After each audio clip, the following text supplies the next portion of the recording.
If we're looking at this from a workplace example, if we have a colleague that we're concerned about, thinking about our role in that situation.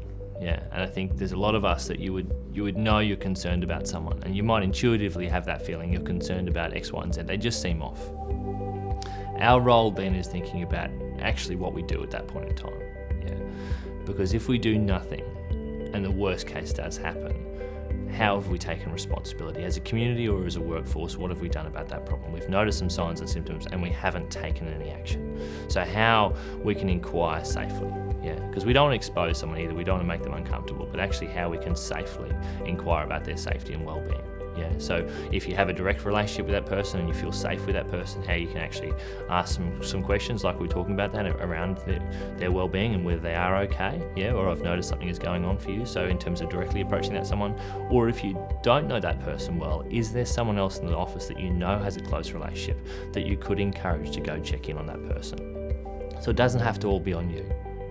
It actually could be about engaging those around you that you know, hey, I know this person is really connected with that person, and actually and I might check in with them about whether they're concerned or not. We've got to make sure we're obviously not spreading a rumour mill here, but it could actually be a more appropriate approach. If you're a male manager and you've got a female officer, you bring her into your office and you shut the door and you start having these kinds of questions, you can see how quite quickly she might shut down.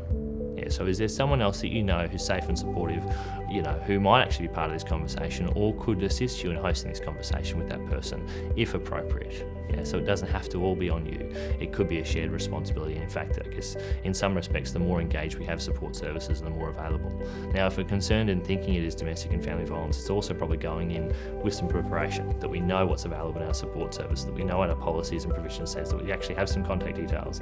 Because if they then blindside us and we go, well, I don't know, doing a little bit of our homework there, making sure we're clear about what we can and what we can't offer as a workforce and as a bystander and what that looks like. It's a very difficult thing to disclose, and it obviously shows that they trust you. So acknowledging that it was difficult and that you're really pleased that they've trusted you is an important first step. From that first step, I would be immediately asking about their safety. Have they got concerns for their safety now? Have they got concerns about anyone else's safety? And then ask them to tell you a little bit more about how they think it's affecting work, because it's really important to make it a focused workplace response. It really shouldn't be a counselling response. It can be empathic and kind and productive without it going over a boundary into counselling.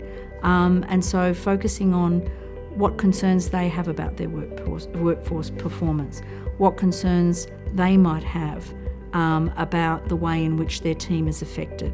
And to just at all points ask them how they perceive their situation, what they think will be helpful, rather than presuming that we know. But safety is really important, and if they indicated that there was any immediate harm, then you might need to think about whether you needed to contact your particular security team in an organisation or the police if it was serious enough. Our whole role in the workplace sense is not to become the specialist support services ourselves, it's to refer in. So we're recognising the signs, we're having the conversations, we're responding appropriately to this person, and then we're making sure we're taking them to the specialist referral pathways. What's available to us in the community? Where can we go? What numbers do we have to call to support this person? Particularly in the workforce sense, if you're a HR or a leader, that we're actually not rescuing or saving this person or taking the whole responsibility ourselves, that we are getting the specialists involved and they're engaging in that service supportively.